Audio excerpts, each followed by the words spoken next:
Hello folks, Dom Lawson here from the heavy metal magazine Metal Hammer, which you may be aware of. It's a lovely sunny day, so I'm sat inside in my bedroom. So yeah, you get to see well, you don't get to see anything really. You can see a wall and the boiler and the thermostat and a can of not specific, non-specific energy drink there. I think you probably guess which one it is. It's my favourite. So yes, it's time for one of those iron sandwich things. Now, normally, I'm sure you can, don't worry. I'm in my bedroom. That doesn't imply any kind of. There's not going to be any kind of sexual element to this. I won't be disrobing and traumatising you, scarring you for life with mental images of my grotesque middle-aged frame. No, I mean, it'd be traumatising for me too if that went on the internet. It'd just be awful. No one would be able to look me in the eye. Not that they can generally anyway, but there you go. But yes, normally when I do an iron sandwich, it's about, I review an album, although the word review is probably generous. I talk about an album. I ramble aimlessly about an album for 15 minutes and then everybody goes, oh, like Christ, that's over. But today I'm going to be talking to you completely spontaneously, not at all cynically, about an entire genre, or subgenre, if you prefer, or genre, as people in Norway seem to pronounce it, wrongly, of course. Because, as you may be aware, Metal Hammer, my esteemed employers, we've produced this. This is out. It's out now. It's called Thrash, which may give you a clue about what I'm going to be talking about today. I've no idea what I'm going to say. I'm just going to wing it, so it's fine. But anyway, yes, we've produced this special one-off, special edition, special collector's fan special. I think that's what it's called. Called Thrash. It includes all kinds of stuff, and yeah, I'm kind of largely responsible for this. So apologies if you bought it and are hideously disappointed. You shouldn't be, because it's fucking brilliant. But if you're expecting it to be 30 pages of pictures of Lars Ulrich's face, then we managed to avoid that, although his face does appear prominently in it. Fortunately, you can't hear him talking while you're reading the magazine. Also, I'm just going to do the salesman bit. If you buy the magazine, you get these wicked badges, all of which are awesome, except possibly the Keep Calm and Listen to Overkill badge. Well, yeah. I just, that whole Keep Calm thing, if you're not sick of it by now, I wonder what's wrong with you. But it does say Listen to Overkill, so I suppose that kind of compensates for it. There's Wiki, there's Testament badge, Megadeth badge, Creator badge, Anthrax badge, and my favourite, which is this Slayer badge that just says Tom, Kerry, Dave and Jeff. Not much use to the current lineup, obviously, but that's the classic Slayer lineup right there. So yeah, so Thrash. Well, I suppose I should explain why I love Thrash so much. I suppose that's the obvious thing. 30 years of high-velocity metal mayhem, I claim, on the front of this. This is the cover of the actual magazine itself, which is an absolutely amazing picture of James Hetfield long before he became a table. Really good, amazing. There's some fantastic pictures in here. Thrash, right? Okay, so I got into heavy metal when I was a kid, probably around the age of 9 or 10. I discovered. When would that have been? 9 or 10? 81, 82. Yeah, so 82 was the first heavy metal album that I got, was Number of the Beast by Iron Maiden. And shortly after that I got No Remorse by Motorhead, which was kind of a compilation thing, and which was brilliant, had Ace of Spades on it and Killed by Death and all that. And Twisted Sister's You Can't Stop Rock and Roll. And I think those were the three records that really got me into metal, to be honest. And a couple of years down the line, I bought my first thrash record, and I'd love to be able to say, oh yeah, no, I was there right at the start, but clearly I wasn't. I was, I was 10, 11 or something when Kill 'Em All came out. I didn't buy Kill 'Em All when it came out. The first record I bought, I think, and this is so long ago now that I'm struggling to remember, but I think it was Metallica's Creeping Death, the 12-inch version with, is it the one with Am I Evil on it? I can't remember now. That's the energy drink to blame there. Yeah, Am I Evil? Well, it was the Creeping Death 12-inch, and then I bought Ride the Lightning, and then went back and bought Kill 'Em All. I mean, to me, thrash metal certainly became a very specific thing, but it was fairly seamless as a kid kind of listening to this stuff, the progression from heavy metal to thrash metal, it didn't seem like a new genre had come along, particularly. Now looking back and with hindsight and with a more kind of educated ear and everything, then obviously you can tell that there are elements in thrash that weren't in Judas Priest or Iron Maiden or Motorhead or any of those things. Although of course Motorhead were highly influential in terms of thrash. When people talk about Motorhead being a thrash band, I think actually that's bollocks, because they weren't. They were, and they still aren't. They're a rock and roll band. What they gave to thrash was the speed aspect of it, and I don't just mean the drug. But yeah, so thrash became a very distinct thing, and actually I think, and obviously Metallica were fundamental to that. All of the big four were, and I would say Exodus as well, who I think, when people talk about there should be a big five and Testament should be in it, well, no, it should be Exodus. That's the truth. Because Exodus, one, defined thrash probably better than anybody else on Bonded by Blood. I think if you want to say to somebody, what does thrash metal sound like, Bonded by Blood is the album. I'm going to carry on down this road, actually, because people will say, oh, no, you should hear Kill 'Em All. No, you shouldn't. I mean, you should, but it's not the definitive thrash album by any stretch of the imagination. It's rooted in traditional heavy metal far more than most of the other debut albums from those bands. Rain in Blood is the ultimate thrash album. Well, it might be the ultimate and it might be the best, but it's not the definitive, because Slayer's form of thrash is definitively Slayer. Whereas if you listen to thrash as an entire genre, Bonded by Blood is probably the most influential in terms of all the...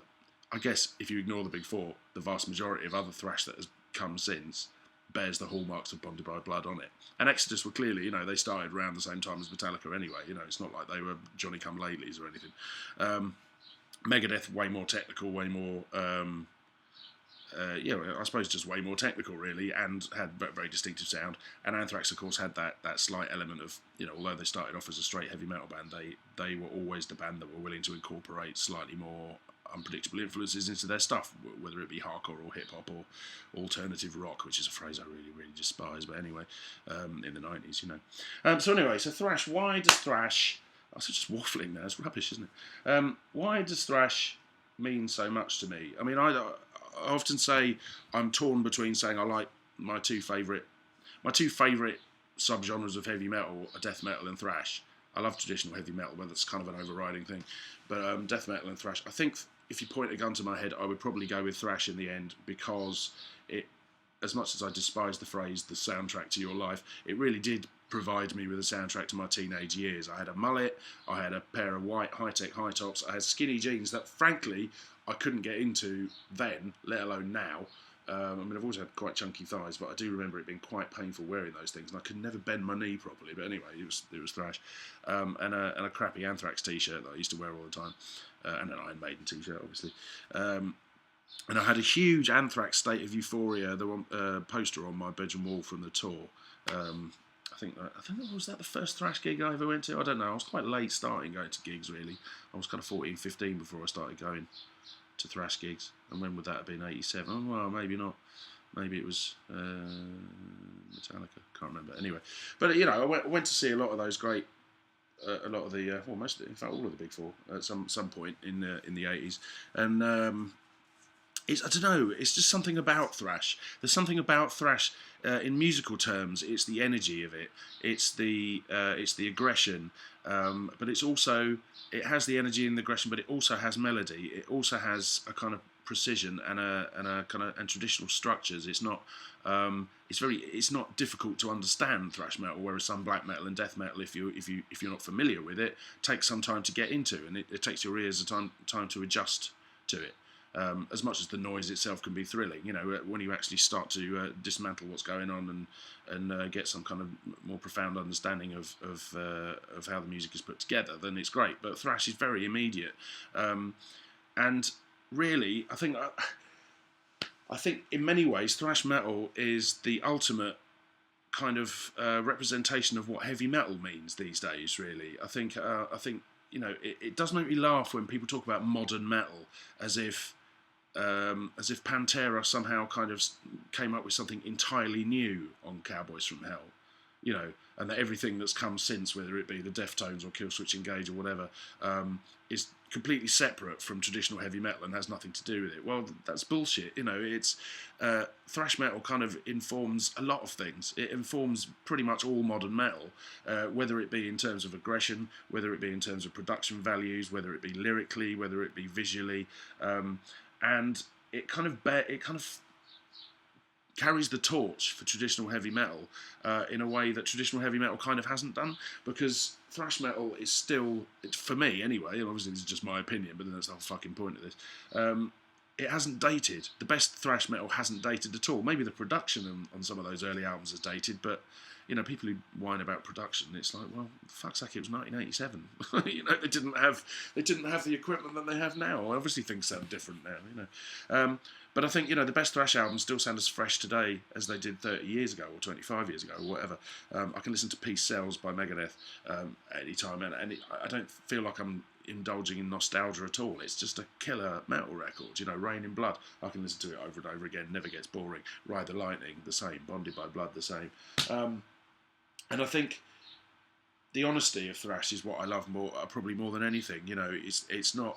I've got nothing against bands that have strong images, of course, but there is something that's very easy to relate to about thrash, because the bands were scruffy Herberts in heavy metal t-shirts with long hair and tattoos and whatever, and that's what I wanted to be, and that's what I am, apart from the tattoos. But you know, it was more than just that kind of that utterly dull thing where people say, oh yeah, you know, we're just the same as our crowd. You know, these guys aren't the same as the crowd. They're incredibly talented musicians. That's the point. But you don't look up on stage when you're watching a thrash band and think that you're being sold some kind of bullshit. You know, these are honest musicians playing honest music, and it makes an honest connection with the audience. And it's also such a pliable genre as well. You know, it's mutated so much over the years. It's not just one thing. You know, you look at the big four, like none of them sound like each other. And there's been modern variations on thrash. And if you look at what's around now, particularly a lot of the newer thrash bands that came out in the last 5 or 6 years have been quite retro, but there's also a lot of really up-to-date, state-of-the-art thrash bands coming out now. If you listen to a band like Exodus, another great example, their old stuff, of course, very much old-school thrash. Their new stuff is entirely fresh and utterly relevant. You know, the last couple of Exodus albums are two of the heaviest things I've heard in a long time, and they're as relevant and cutting-edge and exciting as any band half their age, really. It's just that, you know, there's a lot of ageism in the rock world these days. You know, it's like, the band have been around 25 years, therefore we shouldn't be excited about them. Well, why not? They're making amazing music, for fuck's sake. Mind you, I would say that I'm 41. But yeah, just as an example of why I think thrash is so... Two things that are in this magazine. I'm going to big myself up and show you things that are in this magazine. But for one, there's a top 50 thrash albums of all time. Now, this was torturous to put together. I had to make horrible decisions, like deciding not to include Celtic Frost because I don't really regard them as a thrash metal band. They often get called one. I think what Tom G. Warrior has always done is so unique. To call them thrash metal seems to be missing the point to me. So I left them out of the top 50, but we did include them in the thrash obscurities thing, I think. That's also here. But yeah, the other terrible decision I had to make was I kept it mainly old school when I did the top 50, because I think, you know, there's been lots of great thrash albums recently, undeniable, but you know, do they match up to the greats? I think for the most part no, but there are some in. I did manage to sneak a few in here. There's an Evil album in there, there's a Vector album in there, there's a Municipal Waste album in there, Tempo of the Damned by Exodus, not exactly recent, it's over a decade ago, but that's in there. And the first Haunted album, I managed to sneak that in there. But obviously, yeah, the top 10 is your usual suspects, but then deservedly so. I'll give you the top... Shall I give you the top 10? Fuck it, the top 10 in the top 50 albums. Number 10 is Among the Living by Anthrax. Number 9 is Peace Sells, Megadeth. Number 8 is Seven Churches by Possessed. Yes, I know it's kind of a death metal record. Fuck off. We thought it was thrash at the time. 7, and Bonded by Blood by Exodus. 6, Dark Angel, Darkness Descends. Yes, that is very high for a record that's not as big as Bonded by Blood or Peace Sells, but it's fucking amazing. I chose it. Fuck you. Number 5, Pleasure to Kill by Creator. Classic. Number 4, Ride the Lightning. Number 3, Rust in Peace. Number 2, Master of Puppets. And number 1, predictably but correctly, is Rain in Blood by Slayer. I mean, this magazine is chock full, my friends, of great features. There's some amazing stuff on Metallica's early days. There's a big feature about Cliff Burton. We've got brand new interviews with a whole bunch of people. We got who did we get? We've got Joey Belladonna, which is awesome. Hardly ever read interviews with him. We've got Chuck Billy. We've got Bobby Ellsworth. We've got Gary Holt from Exodus, his guide to thrashing, which is brilliant. We've got there's Dave Mustaine in there. I did an interview with Dan Lilka, which was awesome. Jeff Waters from Annihilator. A brilliant interview with Jason Newsted by the splendid Jason Arnott. Very Jason-y, that bit. There's a fantastic feature on British thrash, which often gets overlooked. If you haven't heard Shattered Existence by Zentrix, I suggest you get a copy because it's brilliant. And also both Sabbath albums.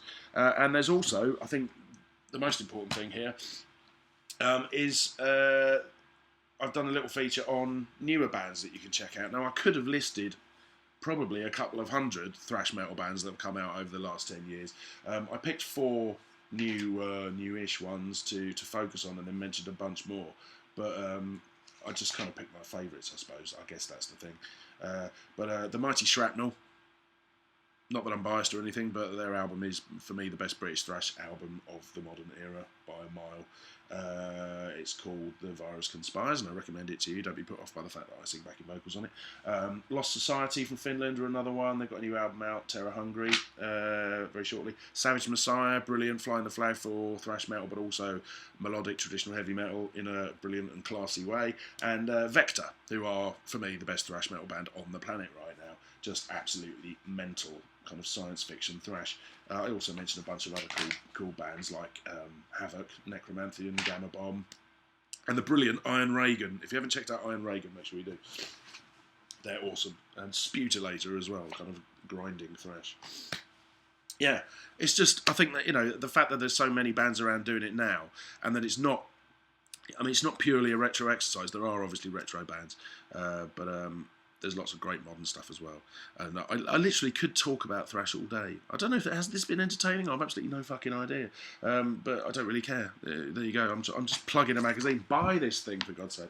And check out the awesome thrash playlist that I believe will be connected to it, which will feature lots of fantastic thrash. Just listen to thrash, is what I'm saying. Thrash fucking rules.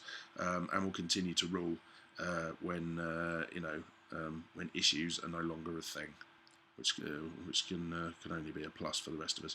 Right, heavy metal, thrash, enjoy. Thanks for watching me talking rubbish into a laptop. And I'll see you again, hopefully, for another review next time. Cheers.